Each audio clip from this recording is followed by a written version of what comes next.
This is Aaron Russo, a filmmaker and former politician. To his left is Nicholas Rockefeller of the infamous Rockefeller banking and business dynasty. After maintaining a close friendship with Nicholas Rockefeller, Aaron eventually ended the relationship, appalled by what he had learned about the Rockefellers and their ambitions. I got a call one day from an attorney woman I knew, and she said, "Would you like to meet one of the Rockefellers?" I said, "Sure, I'd love to." And we became friends, and he began to divulge a lot of things to me. So he said to me one night, he said that there's going to be an event there, and out of that event, you're going to see we're going to go into Afghanistan, so we can run pipelines from the Caspian Sea. We're going to go into Iraq to take the oil and establish a base in the Middle East, and we're going to go into Venezuela and try and get rid of Chavez. And the first two they've accomplished. Chavez they didn't accomplish. And he said you're going to see guys going into caves looking for looking for people that they're never going to find. You know, he was laughing about the fact that you have this war on terror. There's no real enemy. He's talking about how by having this war on terror, you can never win it because it's an eternal war. And so you can always keep taking people's liberties away. And I said, how are you going to convince people that this war is real? He said, but the media. The media can convince everybody it's real. I mean, you know, it's just that you keep talking about things. You keep saying it over and over and over again, and eventually people believe it. You know, you created the Federal Reserve in 1913 through lies. You create 9/11, which is another lie. Through 9/11, then you're fighting a war on terror, and now all of a sudden you go into Iraq, which was another lie, and now they're going to do Iran. You know, and it's all one thing leading to another, leading to another, leading to another. Now, I would say, what are you doing this for? What's the point of this thing? You have all the money in the world you ever want. You have all the power. I said, you know, you're hurting people. It's not a good thing. And he would say, what do you care about the people for? Take care of yourself and you take care of your family. And then I said to him, what are the ultimate goals here? He said, the ultimate goal is to get everybody in this world chipped with the RFID chip and have all money be on those chips and everything on those chips. And if anybody wants to protest what we do or violate what we want, we just turn off that chip. That's right, microchipped.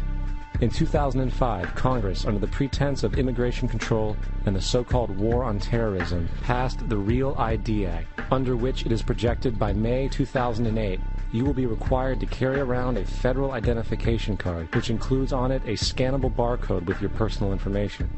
However, this barcode is only an intermediary step before the card is equipped with a Verichip RFID tracking module, which will use radio frequencies to track your every move on the planet. If this sounds foreign to you, please note that the RFID tracking chip is already in all new American passports.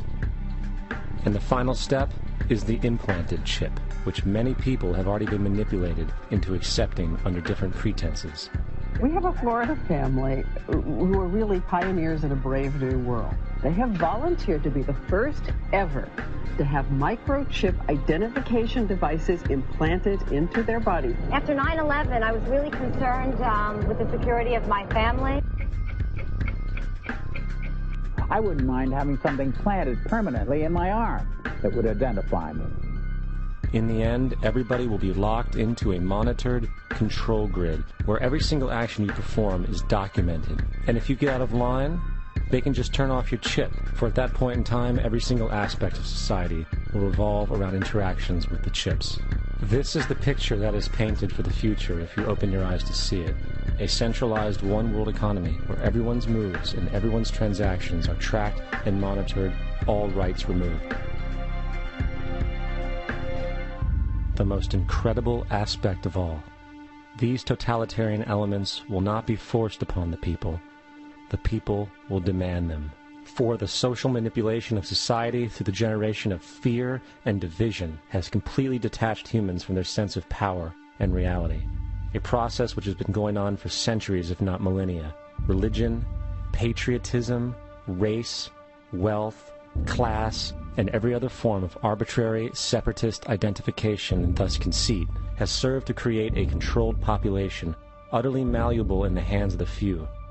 Divide and conquer is the motto, and as long as people continue to see themselves as separate from everything else, they lend themselves to being completely enslaved.